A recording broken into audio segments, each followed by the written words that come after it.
breakfast puppies? This podcast contains adult language and content and is meant for mature audiences. Listener discretion is advised. You're listening to the Glitterbois.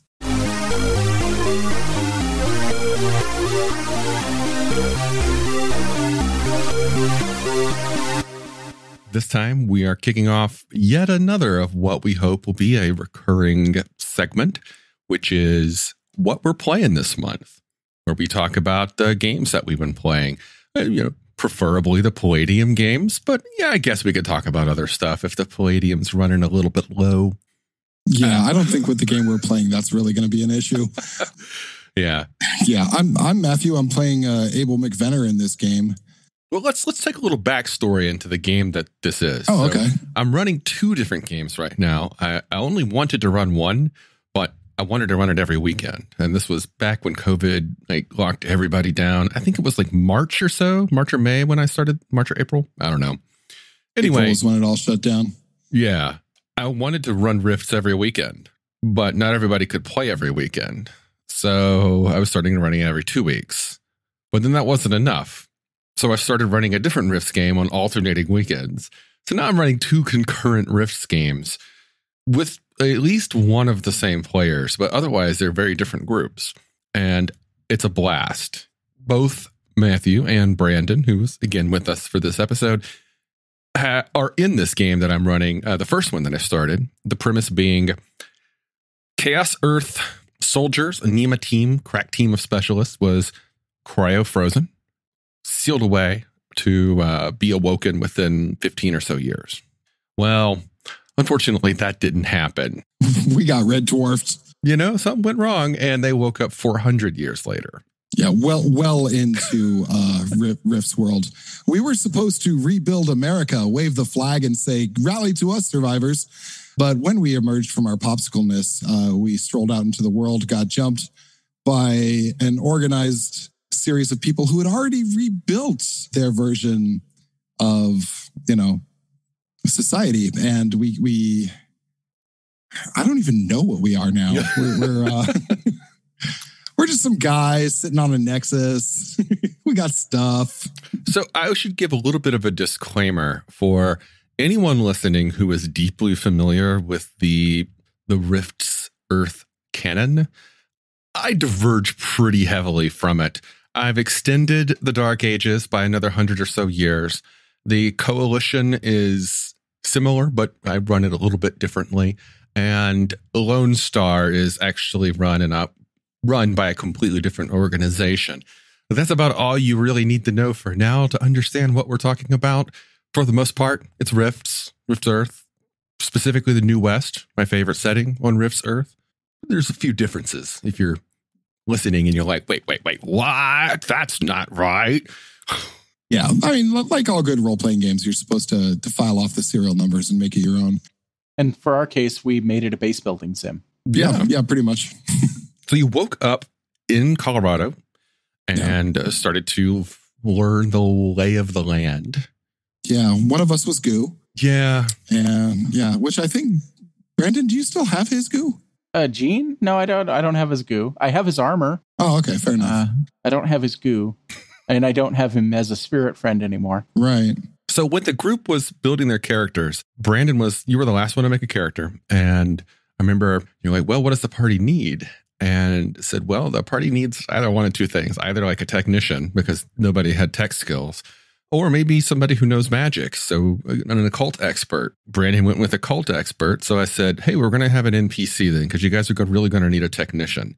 So I rolled up, statted out, fully fleshed out this character, gave him a backstory. He was their engineer, personal touches, his favorite music, all kind of stuff. And then I even posted the character sheet in our folder for everyone to see.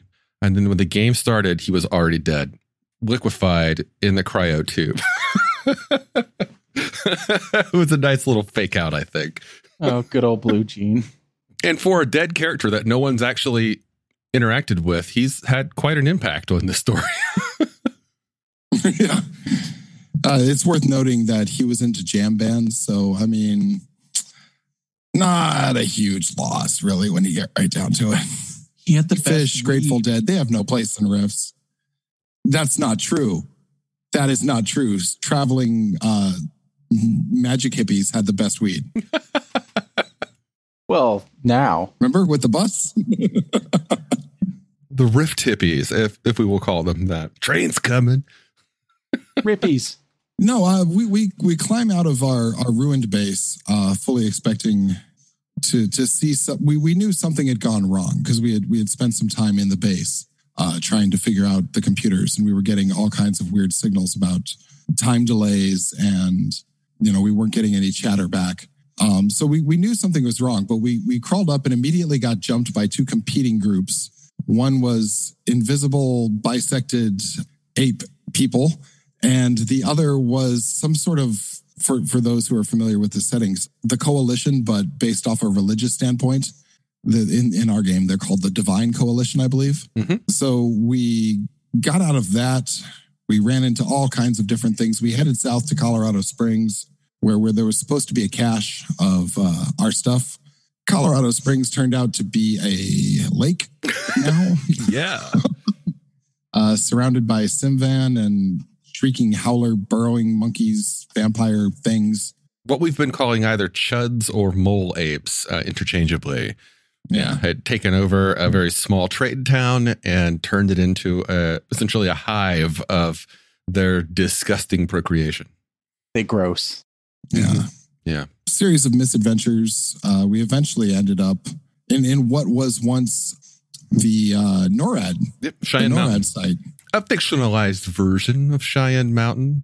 Yeah. But yeah, The Divine Coalition was already there. We did some daring do. Someone started a fight. I got permission. I did. I called it in. I called to the captain and I said, I have the leader in my sights. Should I take the shot? And then I badgered him like a 5-year-old until he said yes. He never told you yes. Yeah. Here's the deal. I remember it. I record every game I run. So I could go back and find out the answer to this question. I'm pretty sure he said yes. Yeah, Abel does stuff like that. But this is also the moment, if you're listening in from before, where Brandon had his awakening and made a monolithic stone golem thing. I'm still not sure what happened there. There was a lot of side notes. So I'm actually going to kick this over to you now. After my magical mystery tour of my past with Steve, I appeared back in our world and spit up a fish. He asked me what I wanted to do when I was trying to save you, and then I became one with the mountain, I guess, and swatted some flies that I felt upon me, which may or may not have been the people on the mountain. It was trippy as fuck. Yes, it was. It was very, very trippy. And then in my desire to save my buddy Abel, Steve switched our places and I appeared in Abel's almost destroyed armor. Well, actually, it got almost destroyed while I was wearing it, but still. As someone said, I believe there's recordings. Yeah. And I appeared out there in the middle of everything and was really scared compared to Abel, who was trying to fist fight a Samus armor. And holding his own, he might add. For those not in the know, Samus are flying power armor. They're pretty cool. They're pretty cool. They move really fast. They have jets and they have railguns. He launched himself with a rocket bike and grappled it in midair because he does things like that. Jammed a knife into him. Yes. Then I started feeling the power. I may or may not have been possessed in the moment. And yeah, I opened a rift that started swallowing all of the Coalition, including their big giant transport skull-headed vehicle. We ended up capturing one of them. Yeah, y'all captured one, and his name is Dwight. You ended up more or less making friends. It turned out that this one random NPC, for some reason, people decided they wanted to keep him around. So there's an ex-Coalition grunt named Dwight Ricketts, by the way. He has a last name. And he's hanging out with, the former First Lady of the United States, also put into cryogenic around the same time you were. It's all very complicated. Yes. Yeah, there's a lot of subplots going on here. Yeah, and the Dwight thing, it was less that we wanted to keep him around. Well, Martin wanted to keep him around. Everyone else, it was really a matter of, if we let him go, he will go back to the coalition with information about us, but we don't want to kill him. Well, the captain wanted to kill him. He straight up he still wants to kill him. Yeah, we're here to be the captain's conscience. That's fine, but collectively we didn't want to kill him. Yeah. And so the option is to keep him around and play role-playing games with him, because that's what Martin's doing. Yeah, we've bandied about the idea of on fifth Sundays of a month, which would be like 3 or 4 times a year, running an extended Palladium fantasy game from the perspective of Martin actually running the game and the players of the game being the characters from the current campaign playing Martin's game. It would be like a game within a game. It was just so meta, man. So meta. But yeah, we've been focusing on base building. One of the things that I wanted to do pretty heavily was, right from the start, do something similar to, if you've played the computer games XCOM or XCOM Enemy Unknown or XCOM 2. I really liked the base building aspect of those games. So I wanted the group to be able to have a home base, fortify that home base, start to collect supplies and maybe outfit soldiers and literally start a nation kind of thing. Which now, what we've been doing. Yeah. Like, we've been reaching out to neighboring communities, been making contacts with various powerful organizations like the Cyanites. We've also made contact with his other gaming group, which is, they're interesting people. They are a very different collection of characters. Yeah. We kind of spent a few episodes wandering around like little lost ducklings going, what's going on? What's going on? Can anyone tell me what's going on? Because we'd been popsicled for 400 years, and it's not like there's a local library or an almanac to look up. So we met them.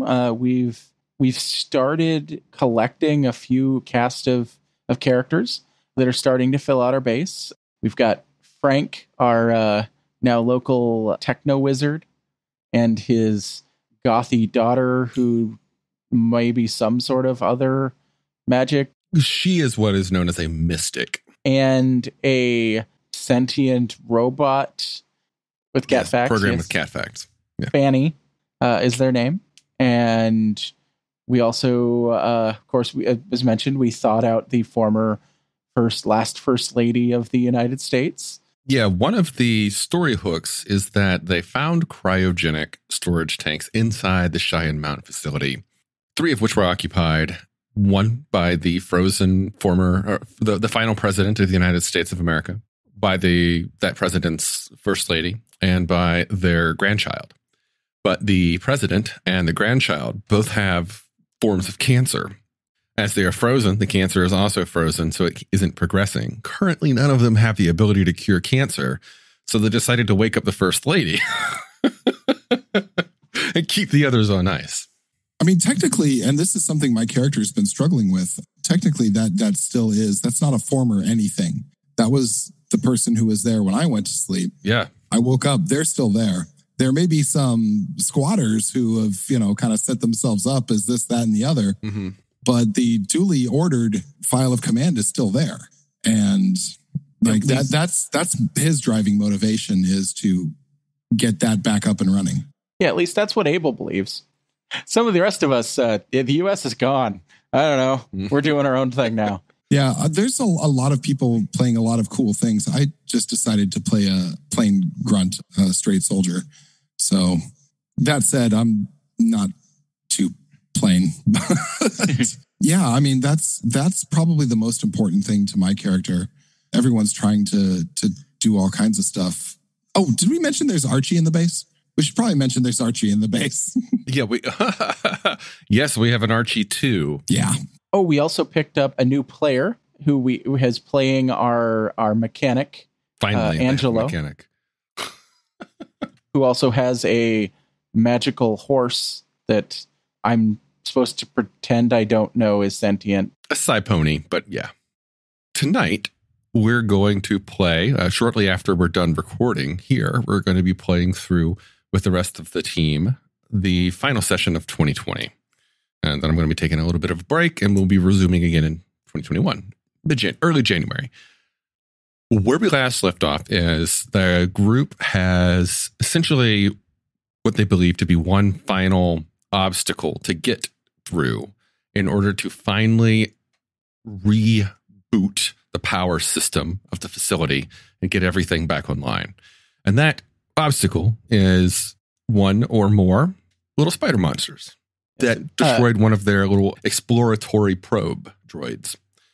I'm curious, what do y'all think about what's going to happen tonight? I have a flamethrower. Yeah, and before we proceed, I do, dear listener, you might want to point out that when he set that up there, he didn't say that the team has one more obstacle. He said that the team believes they have one more obstacle. It's an operative term right there. Well, this is essentially the season finale, so some cool and crazy shit might happen unexpectedly. Now, let's talk about what NPC considers crazy shit. The game just before our last game was one of, and this is not for praise for experience, this is just honest, was one of the funnest games I've ever taken part in my whole life. So here's what happens, right? We go down into the basement, and all of a sudden we are out of time, and we're meeting snippets of ourselves from the future. And I'm not talking like an occasional conversation. I'm talking about hundreds, thousands of ourselves all stuck in these tunnels. Now, my character immediately goes feral. And this was an amazing exploration, and I had so much fun being the multiverse of Abel's. Which is, I don't even know if this is going to tie in later or anything beyond, the psychological damage we took. But that was some of the most fun I had. And while we're recapping and bringing people up to speed, I had to mention that because that was an amazing game. Thank you. Yeah. Well, you were experiencing the multiverse of Abel's. The other half of the group, we were actually at a whole other thing. Because I did not go in physically, unlike everyone else. I astrally projected in. So when I got in there, I didn't have a body. I was sharing a body with the doctor. Who's also a robot. Yeah, who's a robot. And we were both inhabiting the body of a robot from a point in time in the past. Yeah. To make a long story short, the barracks of the Cheyenne Mountain facility, due to some events in the past, got trapped in a astral/dream crossover realm nightmare dungeon with a creature based off of one from the Nightbane books. I decided to take the time and calculate out to the day how many days had passed. Or week, actually. I only broke it down to the week. And based upon how much time passes in astral space versus how much time passes in the real world, I calculated that in the 400 years or so that had passed, 4 million something years had passed in the Nightmare Dungeon. All of the souls that were in the barracks at the time that it got trapped in that loop had been in there for 4 million years in an eternal struggle of psychotic resurrection. That's where Abel, Matthew's character, and a few of the other soldiers fell in and got sort of sucked into the flow of things.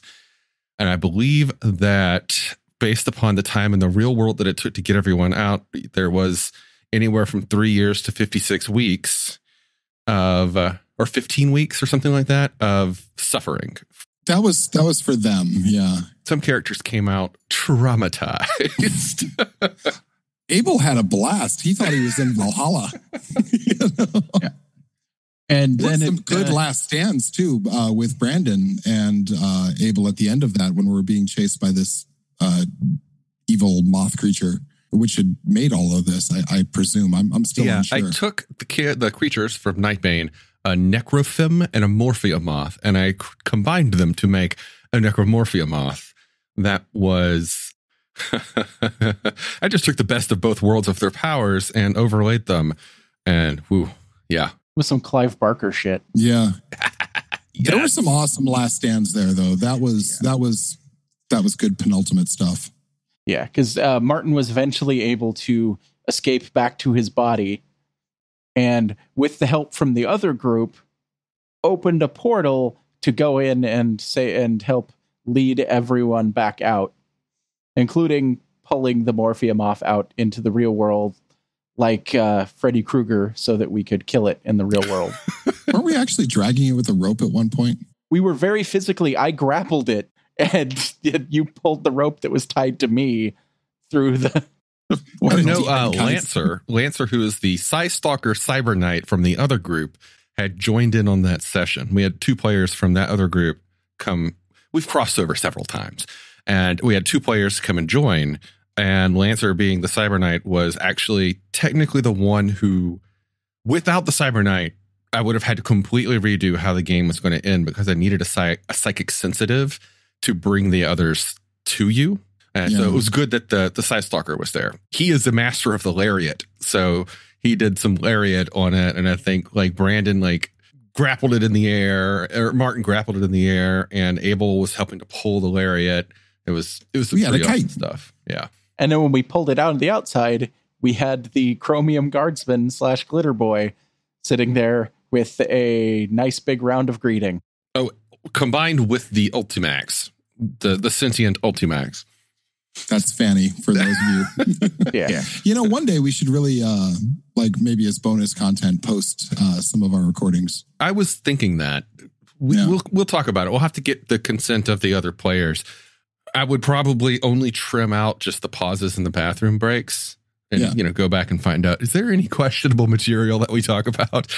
There's a lot of questionable material. But I think, when I've been listening to them, they're pretty good. Yeah. I run very seat of the pants. So frequently a session will begin where I have to retcon something, because, usually I prefer to run with a few books handy, and I might stop to look some things up, but usually I'm just going to make a call and we're going to go with it. Or I might throw out an estimation of how many suits of power armor are here, several thousand. No. I want to take that back or something. Yeah, a great moment of that was astral projection. You're like, oh, let me look up and see what this is. That's 2 pages of text. Screw that. I am not reading that right now. Tell you what, you're astral. Tell me what you do.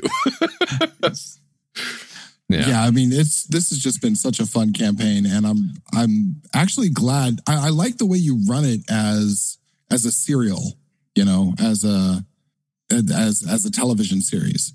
Like when we're playing with NPC, he'll say things like, okay, and then we have a side wipe, and what are you guys doing now? Because we split up a lot. You know that old aphorism of never go down the corridor alone? We always go down the corridor alone. I think it just makes more sense, your characters, even though you are a unit, now you have a base, and there's really just a small group of you. You have to split up.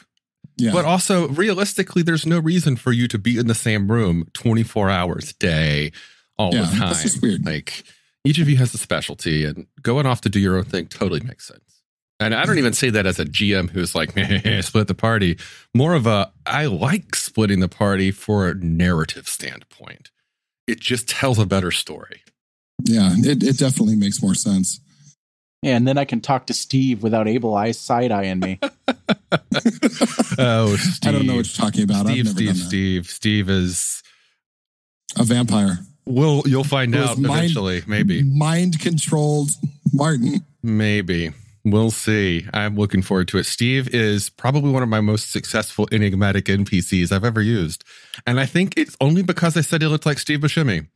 Yeah. Like, if it had been anything else, if I had just gone with any other description, it wouldn't have been as interesting. It's the same with Frank. Like, people remember Frank because I described Frank as steampunk middle-aged Brendan Fraser.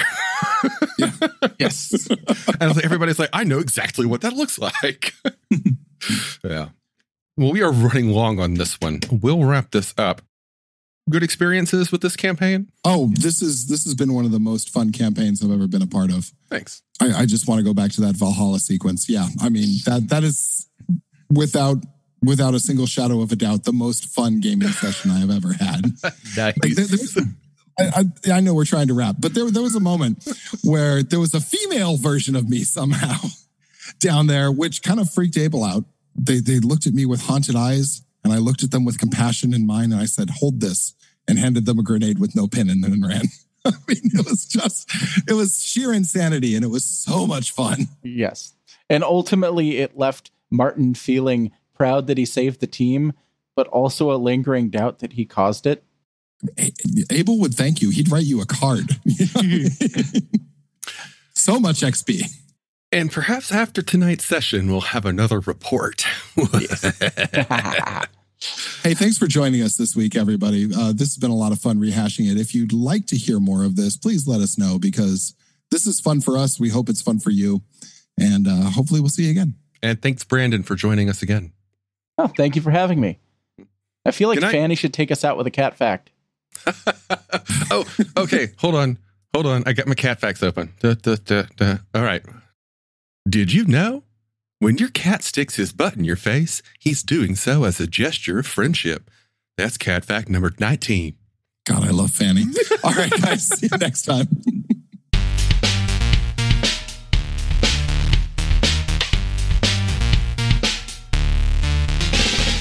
You've been listening to The Glitterbois, a Palladium Books fan podcast. Glitterbois, Rifts, the Megaverse, and all other such topics are the property of Kevin Siembieda and Palladium Books. Please buy all their stuff and help keep them in print and making more games. You can order directly at palladiumbooks.com, and their entire catalog is available digitally at Drive-Thru RPG as well. Our opening music is 8-Bit Bass and Lead by Furby Guy from freesound.org. This closing music is Caravana by Philip Gross, available at freemusicarchive.org.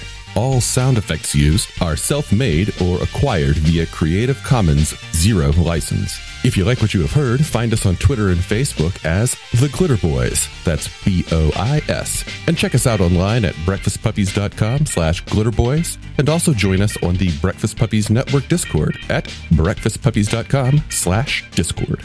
And if you want to help us out, please spread the word and help us build a community. Thanks again for listening. We'll catch you next time.